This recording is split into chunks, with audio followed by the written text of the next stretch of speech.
Uzskatot, ka valdība spēlē vienos vārtos aģitējot par eiro ieviešanu, Saskaņas centra tā dēvētā Lata atbalsta grupa šodien centās spēlēt otros vārtos. Saskaņiešu Lata aizstāvi 3 biedru sastāvā bija uzaicinājuši, kā paši atzina, oriģinālākos latviešu ekonomikas ekspertus, lai tie atklātu eiro ieviešanas mīnusus. Šie eiro oponenti karavīgā noskaņojumā brīdināja pat par 13. janvāra grautiņu atkārtošanos.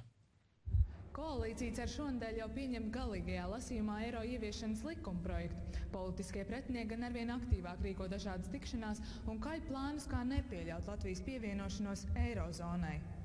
Lata atbalsta grupa neslēpj, ka ies uz visu banku, lai nepieļaut Latvijas valūtas iznīcināšanu. Šodien deputāti rīkoja tikšanos, kur, kā viņi paši saka, pieaicināti labākie eksperti. Tie izrādās ir eiroskeptiķis Normons Grostiņš un nepilsoņu aizstāvis ekonomists Ēnārs Graudiņš. Komunikācija pašlaik notiek vienos vārtos, ja, un ir, teiksim, angažēta profesionāla PR komanda, kas nodarbojas ar agitāciju, ka viņi sev deva agitbrigāde un tā tālāk. Man liekas, ka starp latviešu ekspertu kopienai ir cilvēki, kas domā oriģināli. Grostiņš, kurš iepriekš ironizēja, ka pievienošanās eirozonā ir pēdējā biļete uz Titāniku, tagad paziņoja, ja Saeima neieklausīsies tautas balsī, laiks atgriezties pie 2009. gada 13. janvāra grautiņiem. Ja Saeima realizēs tādu politiku un tauta ar to būs neapmierināta, tad, protams, ka tauta var šo nepaklausīgo kalpu atlaist un ievēlēt tādu, kas viņai patīk labāk. Bet jūs varbūt aicināt uz 13. janvāra grautiņiem? Es teicu, ka 13. janvāra grautiņa rezultātā Latvijas tauta ieguva tiesības atlaist Saeimu, un šīs tiesības nevajag kautrēties izmantot, ja Saeima strādā slikti. Tikšanās laikā atkārtot uzsvērt iedzīvotāju skepsi pret eiro valūtu. Viņi gan izvairījās komentēt tos aptaujas datus, kas rāda, ka iedzīvotāji pozitīvi vērtē Latu piesaist eiro. Uzticība Latam arvien augus un pērn sasniegusi augstāko punktu.